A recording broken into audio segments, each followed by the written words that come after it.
আল্লাহর আনুগত্য, আল্লাহর মহাব্বত আপনার অন্তরে আছে কিনা, আসলে আপনি আল্লাহকে মহাব্বত করেন কিনা। যেমন ধরেন, দুনিয়াতে আপনি একজন মানুষকে মহাব্বত করেন, মহাব্বতের দাবি করেন।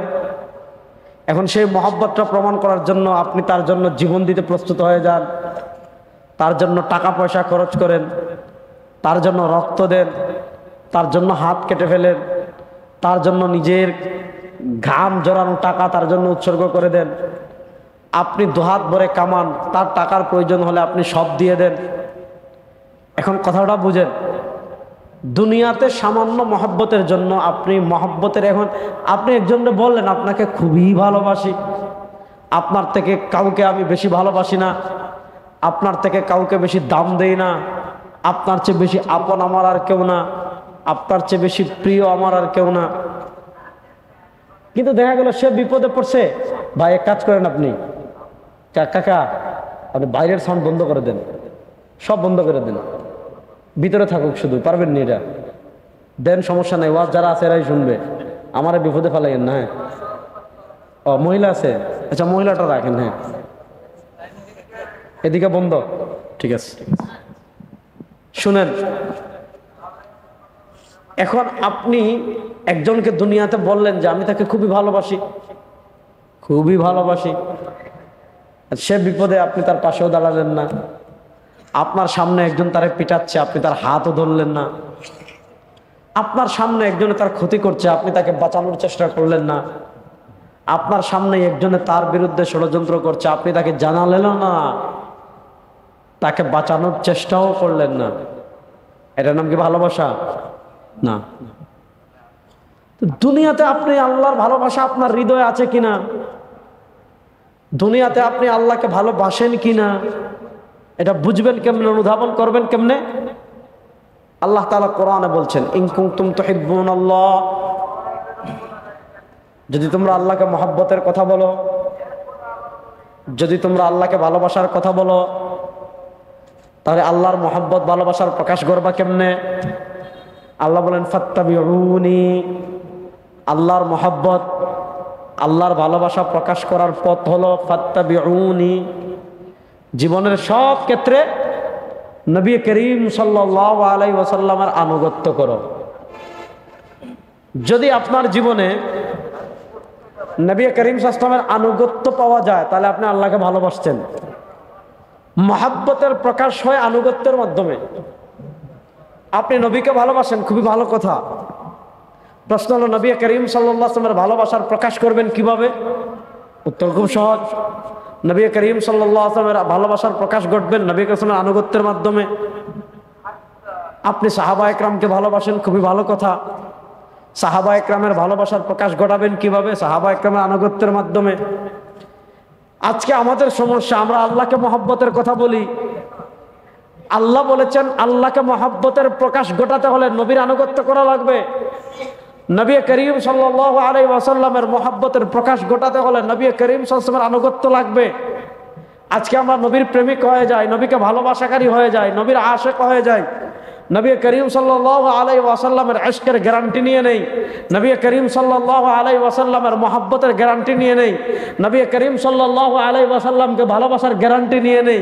কিন্তু কথা হলো, আল্লাহ বলেছেন ইন কুনতুম তুহিব্বুনাল্লাহ, যদি তোমরা আল্লাহকে মহব্বতের কথা বলো, যদি তোমরা আল্লাহকে ভালোবাসার কথা বলো, ফাত্তাবিউনি, জীবনের সব ক্ষেত্রে তোমাদেরকে নবী করিম সাল্লাল্লাহু আলাইহি ওয়াসাল্লাম আনুগত্য করা লাগবে। এবার নবীর ভালোবাসা আপনার হৃদয়ে আছে কিনা, এটা আপনার আচরণের মাধ্যমে প্রকাশ ঘটবে। আপনার হাঁটার মধ্যে নবী আছেন কিনা, আপনার পোশাকের মধ্যে নবী আছেন কিনা, আপনার খাওয়ার মধ্যে নবী আছেন কিনা, আপনার ঘুমানোর মধ্যে নবী আছেন কিনা, আপনার পরিবারে নবীর আদর্শ আছে কিনা, আপনার ব্যবসায় নবীর আদর্শ আছে কিনা, আপনার সন্তানদের ভিতর নবীর আদর্শ আছে কিনা, আপনার রাজনীতিতে নবীর আদর্শ আছে কিনা। যদি সব ক্ষেত্রে নবীর আদর্শ পাওয়া যায়, তাহলে আপনি নবীর আশিক, নবীর প্রেমিক। এখন দেখা যাচ্ছে আমার ভিতর নবীর কোনো আদর্শই নাই, আমার কোথাও নবীর আদর্শের ছিটা ফোটাও নাই, কিন্তু আমি নবীকে ভালোবাসার দাবি করতেছি। আছে না নাই? আল্লাহ তাআলা কোরআনে কি বলেছেন? মাইয়ুতির রাসূল, যে ব্যক্তি রাসূল করিম সাল্লাল্লাহু আলাইহি ওয়াসাল্লামের আনুগত্য করবে, মনোযোগ দিয়ে বুঝেন, বাবারা তোরা দুষ্টামি করিস না, এই পিচ্ছি, এ পিচ্ছি না, ওই যে ওইটা। মাইয়ুতির রাসূল, যে ব্যক্তি জীবনের সব ক্ষেত্রে রাসূল করিম সাল্লাল্লাহু আলাইহি ওয়াসাল্লামের আনুগত্য করবে। নবী করিম সাল্লাল্লাহু আলাইহি ওয়াসাল্লাম বলেন, জীবনের সব ক্ষেত্রে নবী করিম সাল্লাল্লাহু আলাইহি ওয়াসাল্লামের আনুগত্য করার অর্থ হলো ফাকাদ আতা আল্লাহ, সে আল্লাহর আনুগত্য করেছে। আপনি খাবেন কেমনে? আল্লাহ তো খান না, খাবারের ক্ষেত্রে আপনি আল্লাহর আনুগত্য কেমনে করবেন? আপনি পোশাক পরিধান করবেন কেমনে? আল্লাহর তো শরীর নেই, আল্লাহ তো অঙ্গ প্রত্যঙ্গ শরীর থেকে মুক্ত, তাহলে আপনি পোশাকের ক্ষেত্রে আল্লাহর আনুগত্য করবেন কেমনে? আপনি ঘুমানোর ক্ষেত্রে আল্লাহর আনুগত্য করবেন কেমনে? আপনি ব্যবসার ক্ষেত্রে আল্লাহর আনুগত্য কেমনে করবেন? আপনি সংসারের ক্ষেত্রে আল্লাহর আনুগত্য কেমনে করবেন? আপনি সন্তানাদির ক্ষেত্রে আল্লাহর আনুগত্য কেমনে করবেন? এগুলা সব থেকে তো আল্লাহ পবিত্র। আল্লাহ বলেন, তোমার জীবনের সব ক্ষেত্রে তুমি যদি আল্লাহকে সন্তুষ্ট করতে চাও, তোমার জীবনের সব ক্ষেত্রে তুমি যদি আল্লাহর আনুগত্য করতে চাও, তোমার জীবনের সব ক্ষেত্রে তুমি যদি আল্লাহকে মানতে চাও, তোমার জীবনের সব ক্ষেত্র তুমি যদি আল্লাহর দেখানো পথে চালাতে চাও। এখন প্রশ্ন হলো, আমি আল্লাহর পথে চলতে চাচ্ছি, আমি আল্লাহর দেখানো পথে হাঁটতে চাচ্ছি, আমি আল্লাহর পথে জীবন পরিচালনা করতে চাচ্ছি। উত্তর বড় সহজ, আপনার কাছে তো আল্লাহ আসবেন না, আপনার কাছে কোরআনও আসবে না, আপনার কাছে জিবরিল নতুন কোনো ওয়াহী নিয়েও আসবেন না। তাহলে প্রশ্ন হলো, আমার কাছে যদি জিবরিল না আসেন, আমার কাছে যদি ওয়াহী না আসে, আমার কাছে যদি কোরআন না আসে, তাহলে প্রশ্ন হলো, জীবনের সব ক্ষেত্রে আমি আল্লাহর আনুগত্য কেমনে করব? আমার চোখ দিয়ে তো আমি আল্লাহকে দেখবো না, আমার কান দিয়ে আল্লাহর কথা শুনবো না। দুনিয়াতে আল্লাহকে দেখা আমার চোখ দিয়ে সম্ভব না, দুনিয়াতে আল্লাহর কথা শোনা আমার কান দিয়ে সম্ভব না। তাহলে জীবনের সব ক্ষেত্রে আমি আল্লাহর আনুগত্য কেমনে করব? আল্লাহ বলেন, মাইয়ুতির রাসূলা ফাকাদ আতা আল্লাহ। আল্লাহ বলেন, মাইয়ুতির রাসূলা ফাকাদ আতা আল্লাহ। জীবনের সব ক্ষেত্রে যারা নবীর আনুগত্য করবে, আপনার হাঁটা যদি নবীর হাঁটার সাথে মিলে, আপনি আল্লাহর পথে আছেন। আপনার পোশাক যদি নবীর পোশাকের সাথে মিলে, আপনি আল্লাহর পথে আছেন। আপনার চেহারা যদি নবীর চেহারার সাথে মিলে, আপনি আল্লাহর পথে আছেন। আপনার খাবার যদি নবীর খাবারের তরিকার সাথে মিলে, আপনি আল্লাহর পথে আছেন। আপনার রাজনীতি যদি নবীর রাজনীতির সাথে মিলে, আপনি আল্লাহর পথে আছেন। আপনার রাষ্ট্র পরিচালনা যদি নবীর রাষ্ট্র পরিচালনার সাথে মিলে, আপনি নবীর পথে আল্লাহর পথে আছেন। অর্থাৎ জীবনের সব ক্ষেত্রে যদি আপনার আল্লাহর আনুগত্য করতে চান, জীবনের সব ক্ষেত্রে যদি আপনি আল্লাহর পথে চলতে চান, পথ একটা, মাইয়ুতির রাসূল। আপনাকে অবশ্যই রাসূলকে মানতে হবে। রাসূল করিম সাল্লাল্লাহু আলাইহি ওয়াসাল্লামের আনুগত্য করা ছাড়া আল্লাহর আনুগত্য করা কশ্চিনকালেও সম্ভব।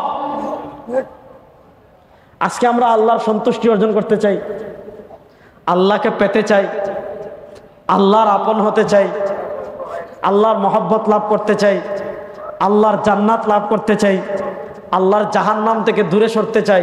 কিন্তু রাসূলুল্লাহ সাল্লাল্লাহু আলাইহি ওয়াসাল্লামের আদর্শ আমাদের মধ্যে নাই। কথাটা ভালো করে বুঝেন। কোরআন বলেছে, মাইয়ুতির রাসূল, যারা রাসূলুল্লাহ সাল্লাল্লাহু আলাইহি ওয়াসাল্লামের আনুগত্য করবে, ফাকাদ আতা আল্লাহ। রাসূলুল্লাহ সাল্লাল্লাহু আলাইহি ওয়াসাল্লামের আনুগত্য করার অর্থ হলো আল্লাহর আনুগত্য করা। এবার প্রশ্ন হলো, রাসূলুল্লাহ সাল্লাল্লাহু আলাইহি ওয়াসাল্লামের আনুগত্য আমরা কেমনে করব? আল্লাহ তাআলা যে বললেন, মাইয়ুতির রাসূল ফাকাদ আতা আল্লাহ, যারা রাসূল করিম সাল্লাল্লাহু আলাইহি ওয়াসাল্লামের আনুগত্য করবে, ফাকাদ আতা আল্লাহ, তারা আল্লাহর আনুগত্য করবে। এবার রাসূলুল্লাহ সাল্লাল্লাহু আলাইহি ওয়াসাল্লামের আনুগত্য আমরা কেমনে করব? কোরআনকে জিজ্ঞাসা করেন। কোরআন আমাদেরকে শিখিয়েছে আল্লাহ রাসূলের আনুগত্য করা মানে আল্লাহর আনুগত্য করা। এবার সেই কোরআনকে আপনি জিজ্ঞাসা করেন, কোরআন তুমিই বলো, রাসূল করিম সাল্লাল্লাহু আলাইহি ওয়াসাল্লামের আনুগত্য কেমনে করব? কোরআন সমাধান দিবে, কোরআন জবাব দিবে। রাসূল করিম সাল্লাল্লাহু আলাইহি ওয়াসাল্লামের আনুগত্য করতে হলে দুটো কাজ করা লাগবে। কাজ নাম্বার 1, মা আতাকুমুর রাসূল ফাখুযু। রাসূল সাল্লাল্লাহু আলাইহি ওয়াসাল্লাম যা নিয়ে আসবেন তা আঁকড়ে ধরো, তিনি যা বলবেন তা আঁকড়ে ধরো, তিনি যা করার কথা বলবেন তা করো। ওয়া মা নাহাকুম আনহু, আর নবী করিম সাল্লাল্লাহু আলাইহি ওয়াসাল্লাম যা থেকে নিষেধ করবেন, ওয়া মা নাহাকুম আনহু, নবী করিম সাল্লাল্লাহু আলাইহি ওয়াসাল্লাম যা থেকে নিষেধ করবেন, ফাংতাহু, তার থেকে বেঁচে থাকো। এবার আপনি যদি রাসূলুল্লাহ সাল্লাল্লাহু আলাইহি ওয়াসাল্লামের আনুগত্য করতে চান, তাহলে আপনার দুটো কাজ করা লাগবে। কাজ নাম্বার 1, রাসূল সাল্লাল্লাহু আলাইহি ওয়াসাল্লাম যা করার কথা বলবেন তা করবেন, আর রাসূল সাল্লাল্লাহু আলাইহি ওয়াসাল্লাম যা করতে নিষেধ করবেন তা থেকে বেঁচে থাকবেন। এই রাসূলের আদেশ যদি মানা পাওয়া যায় আর রাসূলের নিষেধ থেকে যদি বেঁচে থাকা পাওয়া যায়, এটাকে বলা হয় রাসূলুল্লাহ সাল্লাল্লাহু আলাইহি ওয়াসাল্লামের আনুগত্য। আর আপনার জীবনে দেখা গেল রাসূলুল্লাহ সাল্লাল্লাহু আলাইহি ওয়াসাল্লামের আদেশ মানা নাই, রাসূলুল্লাহ সাল্লাল্লাহু আলাইহি ওয়াসাল্লামের নিষেধ মানা নাই। রাসূলুল্লাহ সাল্লাল্লাহু আলাইহি ওয়াসাল্লাম বলেছেন এটা করিস না, আপনি করেন। রাসূল বলেছেন এটা কর, আপনি করেন না। হ্যাঁ, তাহলে আপনি আশিকে রাসূল না ভণ্ড? বলেন, আপনি আশিকে রাসূল না ভণ্ড? আজকে সবাই আমরা মেকি ভণ্ড, কেউ বাস্তবে ভণ্ড, কেউ পোশাকি ভণ্ড। আজকে আমরা সবাই রাসূলুল্লাহ সাল্লাল্লাহু আলাইহি ওয়াসাল্লামের নাম বিক্রি করে চলি, সবাই রাসূলুল্লাহ সাল্লাল্লাহু আলাইহি ওয়াসাল্লামের আদর্শ বিক্রি করে চলি, কিন্তু কারো জীবনের পূর্ণাঙ্গ সব ক্ষেত্রে রাসূলুল্লাহ সাল্লাল্লাহু আলাইহি ওয়াসাল্লামের আদর্শ আপনি পাবেন না। অথচ কোরআন বলেছে লাকাদ কানা লাকুম ফি রাসূলিল্লাহি উসওয়াতুন হাসানা, তোমাদের জন্য রাসূলুল্লাহ সাল্লাল্লাহু আলাইহি ওয়াসাল্লামের আদর্শ, তোমাদের জন্য রাসূলুল্লাহ সাল্লাল্লাহু আলাইহি ওয়াসাল্লামের জীবন হলো আদর্শ। কোরআন বলেছে ফালা ওয়া রাব্বিকা লা ইউমিনুন হাত্তা ইউহাক্কিমুকা ফীমা শাজারা বাইনাহুম সুম্মা লা ইয়াজিদু ফি আনফুসিহিম হারাজাম মিম্মা কাদাইতা ওয়া ইউসাল্লিমু তাসলিমা। কোরআন বলেছে ইয়া আইয়ুহাল্লাযীনা আমানু আতিউল্লাহ ওয়া আতিউর রাসূল। কোরআন বলে তোমাদের জীবনের সব ক্ষেত্রে রাসূলুল্লাহ সাল্লাল্লাহু আলাইহি ওয়াসাল্লামের আনুগত্য করো, রাসূলুল্লাহ সাল্লামের আনুগত্যের বাহিরে জীবনের কোথাও যাইও না। তুমি হাঁটবা কেমনে? রাসূলুল্লাহ সাল্লাম যেভাবে হেঁটেছেন ওইভাবে হাঁটো। খাবা কেমনে? যেভাবে রাসূল খেয়েছেন ওইভাবে খাও। ঘুমাইবা কেমনে? রাসূলুল্লাহ সাল্লাম যেভাবে ঘুমিয়েছেন ওইভাবে ঘুমাও। বাথরুমে যাবেন কেমনে? বের হবেন কেমনে? রাসূলুল্লাহ সাল্লাম যেভাবে গিয়েছেন বের হয়েছেন ওইভাবে যাও। ব্যবসা করবেন কেমনে? রাসূলুল্লাহ সাল্লাম যেভাবে করেছেন ওইভাবে করো। বিয়ে শাদী করেছেন কেমনে? করবেন কেমনে? রাসূলুল্লাহ সাল্লাম যেভাবে করেছেন এভাবে।